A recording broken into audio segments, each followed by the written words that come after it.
Before I begin, I should probably give a little bit of history about how I was actually introduced to SpongeBob. When I was little, Nickelodeon shows were very popular around my time. SpongeBob was one of the first animated shows I ever watched, and I still stand by that the first 3 seasons are the best episodes of SpongeBob that I have ever seen. And I'm still laughing at them today, they're just so great.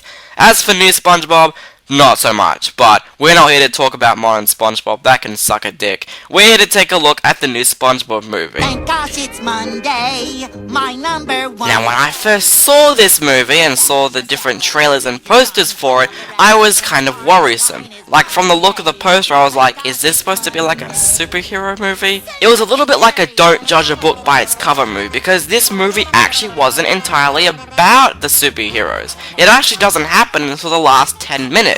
Most of the movie is still sticking to the original traditional animation, and that really stays true to what SpongeBob does. Thankfully, this movie is a lot better than something like modern SpongeBob, and to be honest, while it's not as good as the original SpongeBob movie, I actually think this is a very solid, very decent movie. So let's take a look at the story. The plot of the movie actually stays very true to some episodes, where Plankton is seen trying to steal the Krabby Patty formula. In this movie, it's exactly the same thing. The Krabby Patty formula is stolen, but it's actually stolen by an evil pirate who's played by Antonio Banderas. And it's because of this, basically the whole Bikini Bottom has gone to like an apocalypse thing, and now SpongeBob realizes he has to join forces with Plankton in trying to find out what actually happened to the Krabby Patty formula. While there's a lot of things that happen in the SpongeBob movie, there's actually a lot of things that do stay very typical to the original SpongeBob episodes, but I think they did it better here. The idea of CGI coming into the live-action world is really nothing original, but I just love the way they're using it here.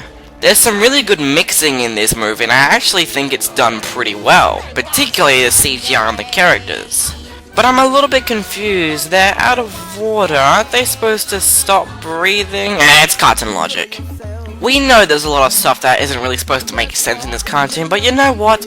It's a cartoon, and it's made in its own personal way.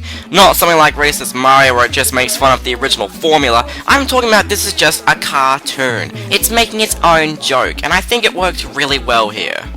There's some really good jokes in this movie, and you know what, I'm sure a lot of kids are probably going to enjoy this, and surprisingly, there's actually a lot of adult humor that I'm sure adults will really enjoy too. This is a perfect movie for everyone to watch, and you know what, it's really not that bad. It's very decent, and I do like the characters, and I also like the villain of the movie, even though he can be a little bit silly at times. The superhero stuff at the end was hilarious, and on top of that, it's a really cute film.